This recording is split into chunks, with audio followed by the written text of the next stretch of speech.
What is up, everyone? Welcome back to another video today, and in this video we are doing the 90th installment of Random Model Airports. Today we're going to be doing the Kahului International Airport. Thank you to Salty Crew for suggesting this airport. If you have any new suggestions, please leave them in the comments below. We are back in the Hawaiian Islands. I'm feeling in a bit of a tropical mood right now as the summer period comes to a close. I definitely wish that the warmer weather would stick around, at least in my neck of the woods, but that's not how this planet works with the tilt and all the seasons that we have as a result of that.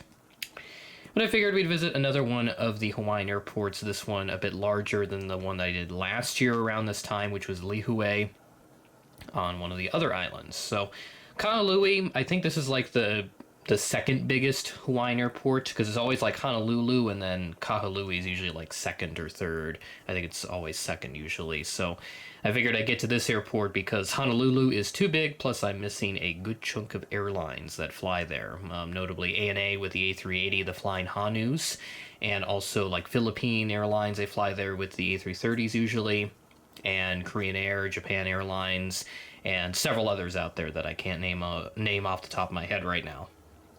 So let's take a look at this airport's history because it is quite interesting. This was built in the early 1940s following the attack on Pearl Harbor and the U.S.'s subsequent entry into World War II. So the Navy needed an airbase out here, so they built it and it was used for that purpose. And once the post-war era began, it was slowly converted to a civil airport, and ownership from the Navy, that ended in the 50s. So as the years passed, the terminal was expanded, new facilities were added through the mid and late 20th century, and because of the airport's initially small size, it was only designed to handle small aircraft, meaning that flights could only be between the islands, so only inter-island flights could fly in and out of Kahului. But as the Hawaiian Islands became a more popular tourist destination, we saw the potential for mainland flights growing, and especially with Honolulu, since they were getting a lot more mainland flights, some people wanted to go to Kahului instead. So the first mainland service came here in the mid-80s, and I have some notable ones written down. Some of them including, starting with 1985, so this is all from the departed flights timetable.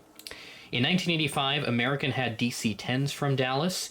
United flew the DC-8 and DC-10 from the likes of Chicago, Los Angeles, San Francisco, and Seattle. 1989, American Transair, or ATA, they also had L-1011s from San Francisco. And then Delta also flew an L-1011, which originated out of Honolulu, but this was a connecting flight back to the mainland. I think it was either from like Dallas or maybe LAX or something like Atlanta even. I don't know if they could fly that far, but they had a flight back to the mainland, which stopped in Honolulu and then continued onward to Kahului. 1995, Rich International Airlines had the Hilton 11 as well from SFO. And then this isn't technically a, U.S. mainland flight, but this is from, mainland North America. Air Canada flew the 762 out of Vancouver. And then as of today, based on what I could find on the flight schedule, you have the likes of Hawaiian with A330s to like LAX and Seattle, United with the 777s from Denver. United also flies the 787s occasionally from Chicago from what I've seen. Delta has a 767 from Los Angeles, and then American has a 777 from Dallas. So those are just the ones I saw on the schedule, and there is possibly more out there as well. And I know another notable service that I won't have in this update because I don't have the type, WestJet flies the 737-800 and the MAX 8 from Vancouver usually.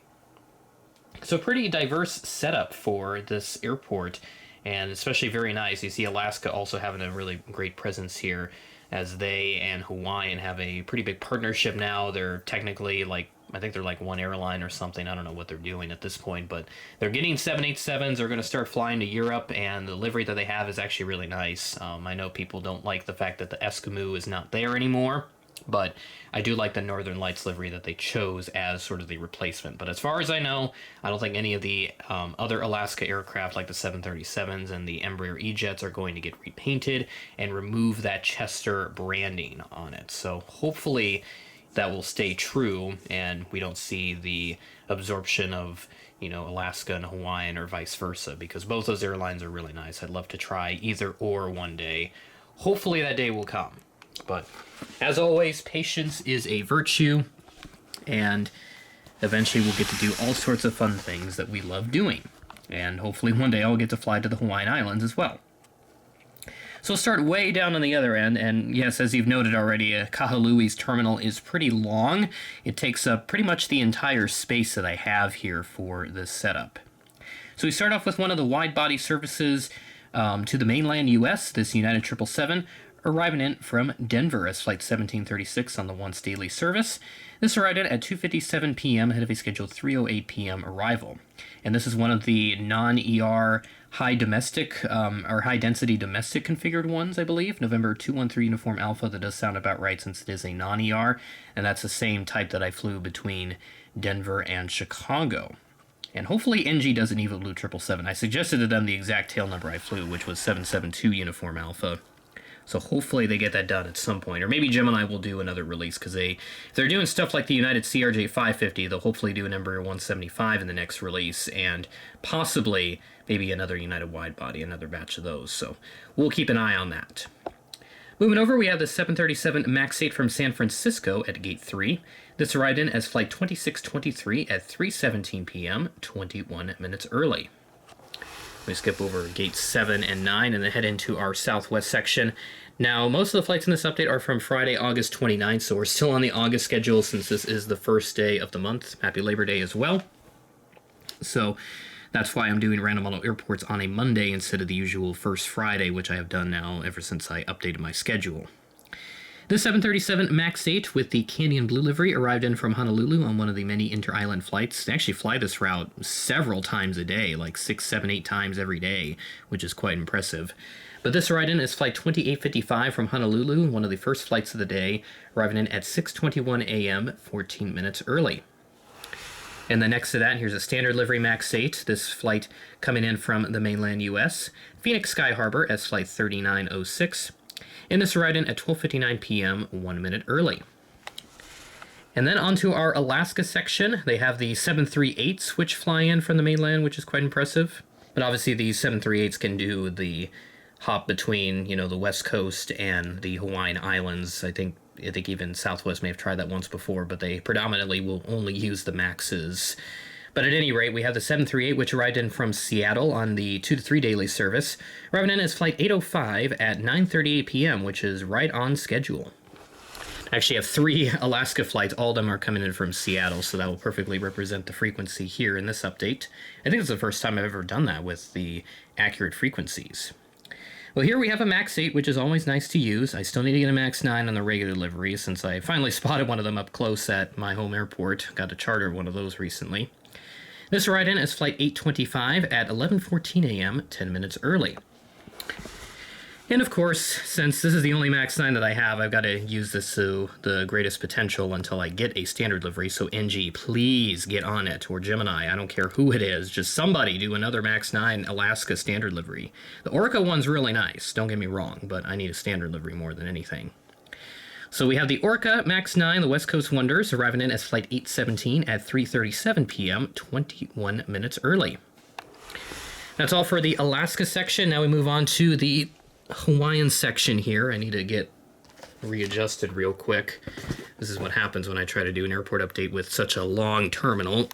It's really difficult to get it to fit in one place. We have this Hawaiian 717 arriving in from Lihue, which is the other Hawaiian airport I've done before.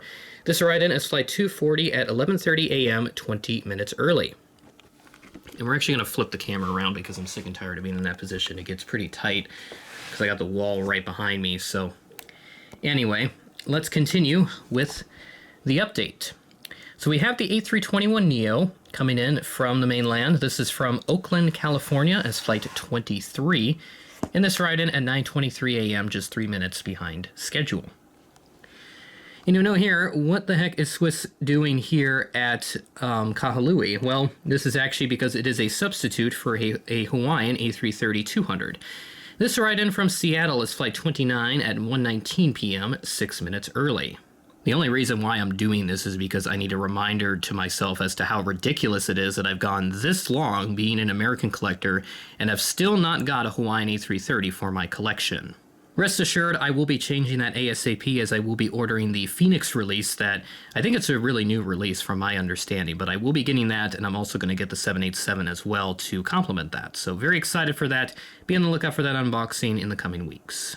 Getting a bird's eye view of our last 3 aircraft, we have our Delta section. Here's the A321neo arriving in from Seattle as flight 344 at 4:53 p.m., 15 minutes early. And then next to that, here's the last wide body, so 3 of them in total for this update. The 763 arrived in from LAX as flight 425 at 10:19 a.m., 16 minutes early.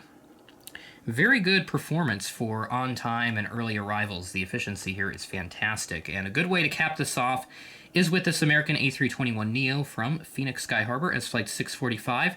This arrived in on time at 2:02 p.m. So there it is. The very beautiful Kahului International Airport, number 90 in this series. I'm very excited to hit number 100. Hopefully, like with retro reviews, I will hit 100 before year's end, since I do this around 2 to 3 times a month usually. So hopefully I'll be able to hit that 100 mark right at the end of the year, if not early next year, because I'll definitely be doing something special. I don't know what exactly I'll do for number 100. I'm not going to do a big airport like Detroit or something. That's going to take me way too much time, but I will try to do something that will be special enough to celebrate the occasion and make sure that it gets the recognition that it deserves, because I've done so many of these updates, and the fact that I haven't run out of airports is quite impressive. But there are so many airports out there, so just got to keep doing them. And yes, I will get a Hawaiian A330, so I don't have to do silly substitutes like that for future airports that I do on like the west coast of the US, and then within Hawaii, and also just in the Pacific region, generally speaking. Like if I want to do, I know they fly the Hawaiian A330s to like Tokyo now, which is pretty cool. I think they've actually probably done that for a while, but I've never really noticed until recently. And, you know, on the topic of things that I've never noticed until recently, that Vietnam, they have a flight to San Francisco from Ho Chi Minh City, which I never pay attention to that, I'll admit, so that kind of flew under my radar for a long time. But that is pretty cool to know that Vietnam Airlines, they still have a service here to the U.S.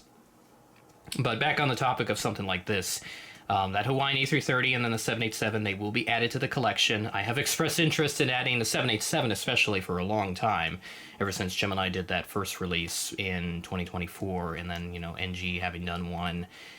Phoenix has done one as well. I don't think AV400, they haven't touched that subject yet, but hopefully they change that, because that would be super nice as well. So I'll probably get the Phoenix A330 and then the latest Gemini 787 once I get some time to do that. So that'll do it for this Random Model Airport video. With that being said, thanks for watching, and I will catch you in the next video.